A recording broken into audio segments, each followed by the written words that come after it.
21 iulie Club Collective. Grupul s-a format în 95, atunci când toți erau plictisiți de soare, nisip și surf. Acum așa tricou pe el. S-au ambar să facă muzică. Au 5 albume, 2 EP-uri și un album live la activ. În deschiderea Mad Caddies, Oh, cu găleata. Cu găleata plouă. și Agora.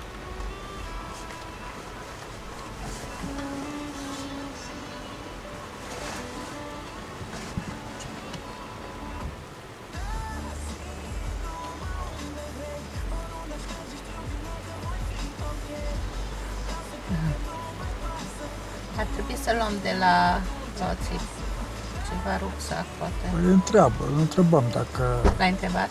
Nu, îl întrebăm când vine.